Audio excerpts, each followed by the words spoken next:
Why I'm Quitting Live Music by John Wheeler.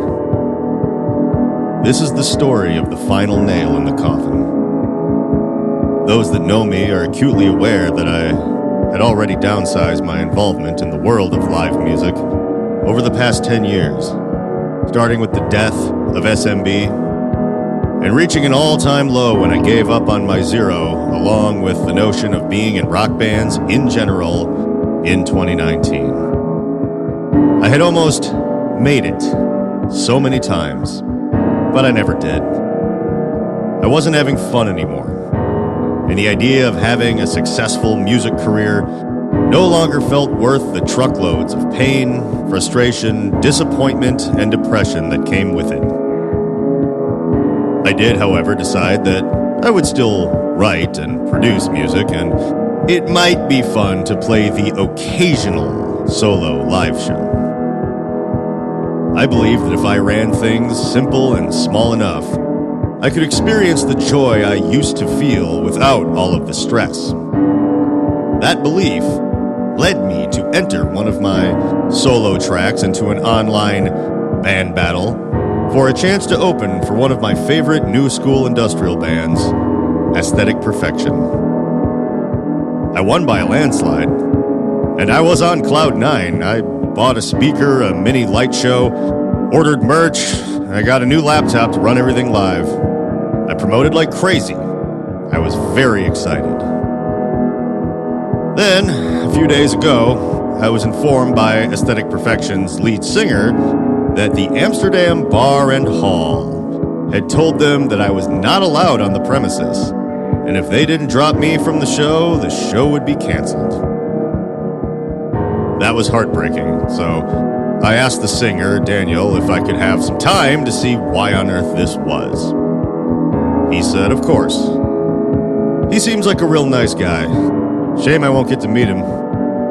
And here's the story. In 2017, my old band, My Zero, opened for a band called Otep at the Amsterdam. I didn't know anything about Otep other than that they were of some note and had played Ozfest. We rarely got the opportunity to open for a larger act that we didn't have to sell 100 pre-sale tickets for. So we signed up. I found out later that we got the offer because basically no one else wanted to do it. Apparently, controversy tends to follow that band, and local metal scenes all over the country have had issues with them for one reason or another. Whatever. We will show up and be professional and hope for the best. By then I was in my late 30s and I'd seen it all. When we got there, we discovered that Otep had brought private security and had contractually obligated the Amsterdam to take extra steps with their own security. Everyone was fully patted down and frisked before coming in. Fair enough. Better safe than sorry. We played our set. Everything went smoothly. Otep's security guy, Mountain, bought merchandise from us. I chatted with their guitar player, Ari, who I had worked with before. This was turning out to be a pleasant evening after all. I watched one or two Otep songs before retiring to the patio outside. It wasn't really my jam, but, there was plenty of people in there, so I didn't feel bad. While we were sitting out there, a couple of dudes apparently started chucking hot dogs and marital aids at the singer. They were quickly caught and thrown out, which is reasonable and to be expected. There was only one problem. Through negligence, the Amsterdam was now in breach of contract. Otep's singer comes from a big Texas family of lawyers and is very quick to call upon them. The club's operation manager, Brenda Peters, who was sitting on the patio with us during the incident, had to come up with a plan to get out of hot water. Blame the local opener. The only way that the club could avoid being held responsible was if the local band had snuck the contraband in their merch bins or equipment somehow. So that became the official narrative. Every member of My Zero, past, present, and future, was banned for life. Now, we didn't sneak anything in, but someone obviously did. I later found out that it was someone who worked for the Amsterdam. I won't say who it was, but his music career got buried after some shady dealings of his had come above ground. How do I know this? He told me. My Zero was supposed to play the Medi Awards, which he booked, but Brenda kept up with the no, you orchestrated a hate crime, I can't hear you, la la la routine. No matter how many different ways I tried to explain that I had nothing to do with it. Once I discovered that he was behind this, I demanded that it get straightened out and my name be cleared.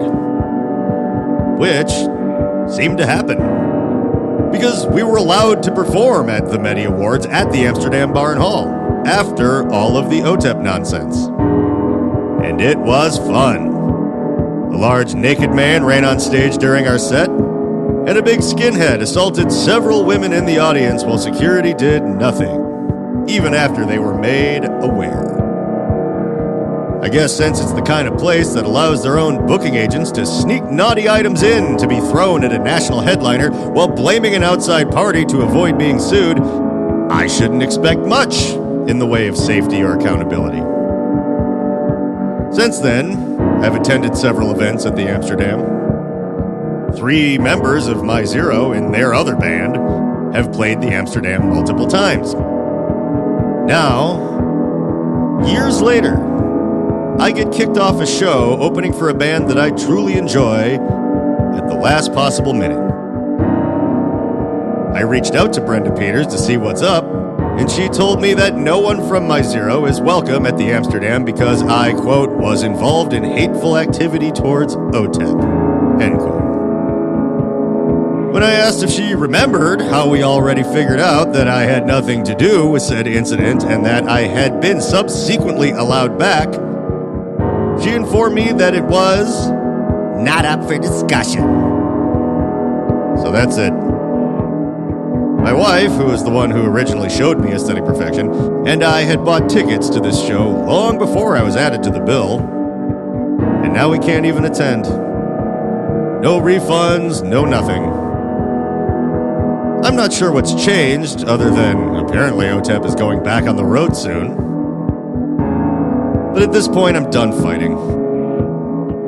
I wouldn't play the show now, even if they'd suddenly apologized and let me back on. I fell out of love with playing live years ago, and I was too stubborn to admit it. It brings me nothing but anger and sadness to varying degrees every single time. And this one was a real doozy. I want to reiterate that I still love creating and producing music, even for other artists. But this part of the game brings me absolutely zero joy. This is not a reactionary tantrum. In fact, I think the universe was sending me a very clear message that it's time to move on and focus on other things. I only write this to clear the air. I don't care if I get banned from every club on earth because I'm out of the game. But I don't want anyone out there thinking that I am a hateful person. I don't want one of my favorite musicians to think I'm a hateful creep. I don't want anyone to get hurt at the Amsterdam due to their lax security. And I don't want any other artists who perform at the Amsterdam to get thrown under the bus the next time something goes wrong there. It could happen to you. Peace and love.